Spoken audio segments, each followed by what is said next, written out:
우리가 무협소설이나 이 중국 영화나 이런 걸 보면 공력을 전수해 준다는 말이 나옵니다. 거기 뭐 100년 공력을 전수해 준다, 50년 공력을 전수해 준다, 뭐 이런 말이 있어요. 그게 사실일까요? 아닐까요? 이거 사실입니다. 우리가 이제 좀 좋지 않은 예지만 우리가 그런 걸 보면 알 수 있어요. 무속인이 돼야 될 팔자를 가진 사람이 무병에 걸립니다. 그럼 너무 괴롭거든요. 그럼 내린굿이라는 걸 받아요. 그럼 신이 그 사람한테 내리는 거예요. 내리게 하는 굿을 하는 것을 내린굿이라고 말하면 그 사람도 이제 무당 역할을 할 수 있게 되는 것입니다.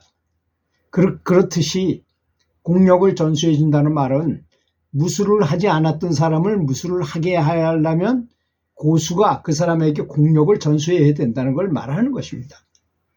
그래서 주로 무술이나 영적 수행 또는 전통 예술 같은 거를 전해 줄 때 전수해 준다 이런 용어로 쓴 의미를 가지고 있잖아요. 첫 번째 공력이라는 말의 뜻은 수련을 통해 쌓은 내적인 힘, 그건 체력이 될 수도 있고 정신력이 될 수도 있고 기술일 수도 있고 영적인 에너지일 수도 있어요. 그래서 예를 들자면 무술의 내공을 전해준다.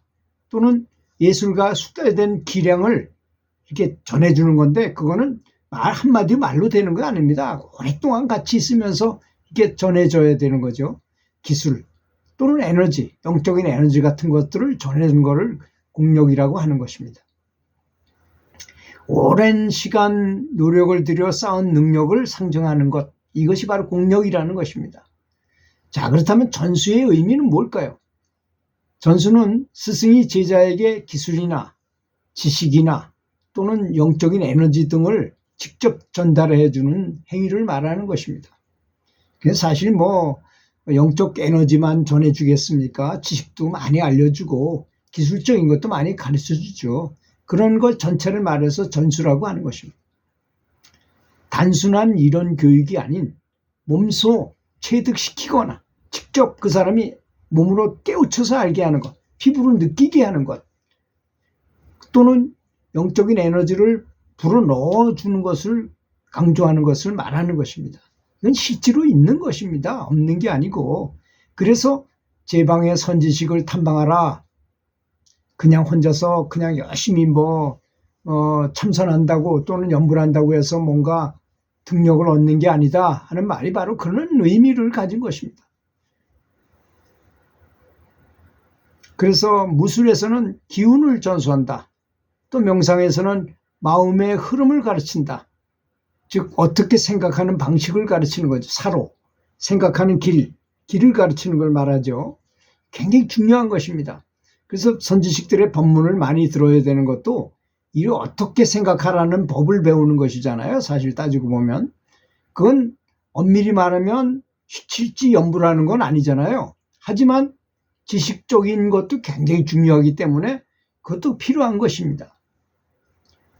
그래서 스승이 제자의 무술가인 경우에 스승이 제자의 혈자리 또는 경락, 기가 흐르는 곳에다가 손을 대고 내공을 전달시켜주는 장면을 우리는 영화나 무협소설이나 이런 데서 볼 수 있죠. 그건 실제로 있을 수 있는 일인 것입니다. 저도 중국 기공을 배웠는데요. 저도 다른 사람한테 전해준 적이 있어요. 그래서 그 사람도 기감을 느끼고 내 에너지가 어떤지 외부 에너지가 어떤지를 알게 하게 하기도 했습니다. 근데 놀라운 거는 그걸 전해주고 그걸 알게 됐는데 이 사람은 그게 고마운 걸 모르더라고요. 이게 얼마나 좋은 걸 전해줬는지를 전혀 모르는 사람도 있더라고요.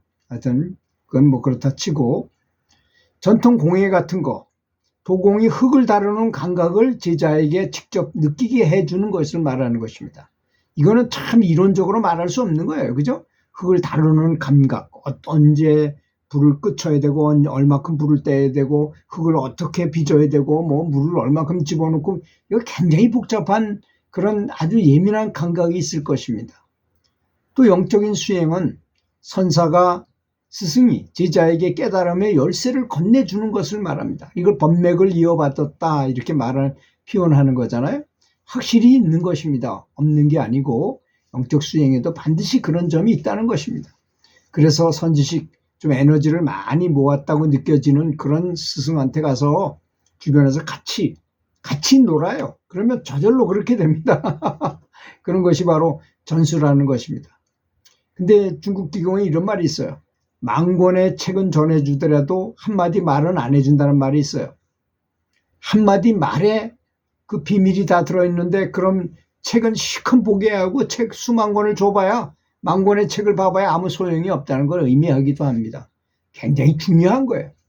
그래서 옛날에는 스승이 제자를 선택해가지고 아주 오랫동안 전수를 안 해주다가 한 10년, 20년 이렇게 열심히 잘 따르는 거 보고 요 사람이 인성이 됐구나 했을 때 한마디 말을 툭 던져가지고 깨우치게 하기도 하고 한 것입니다.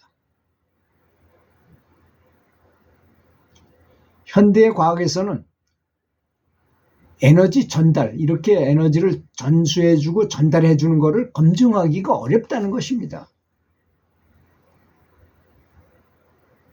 그렇지만 상징적이기도 하고 심리적인 효과는 확실히 인정되는 부분이 있잖아요. 우리가 알다시피 뭐 판소리 누구 그 명창한테 몇 년 동안 배워가지고 이 사람은 전수자가 됐다, 이수자가 됐다, 뭐 이런 그런 게 있잖아요. 그런 게 바로 그런 걸 말하는 거예요. 그래서 명창이 됐다, 뭐 이렇게 말하는 것이 바로 이런 전수와 관계가 있는 것입니다. 스승의 믿음이 제자의 잠재력을 끌어올리는 방법을 전수라고 말할 수 있는 거죠. 말하자면 그 전수를 받을 수 있도록 전수에는 이 몇 가지 비밀이 여기 숨어져 있어요. 그 비밀대로 하지 않으면 전수 받을 수가 없다는 그런 것도 있어요. 근데 어떤 사람은 의외로 전혀 스승을 보지도 못했는데 스승의 공력을 다 받는 사람도 있어요. 신기하지 않습니까, 여러분? 그런 방법이 정말로 있다는 것입니다. 그러니 자기 혼자 유아독존처럼 뭐 자기 혼자 뭘 해가지고 물론 있을 수 있어요. 그 독각이라고 말하잖아요. 또 영각불 이렇게 말하기도 하는데 그 경지가 그렇게 아라한 이상 올라갈 수가 없다 그래요. 부처님 말씀에. 그러니 여러 도반들과 또는 선지식들을 많이 만나는 것이 지극히 바람직하고 그걸 권장할 만한 사항이지 혼자서 자기가 잘났다고 해봐야 그 경지에 한계가 있다는 것을 반드시 알아야 될 것이라고 저는 생각합니다.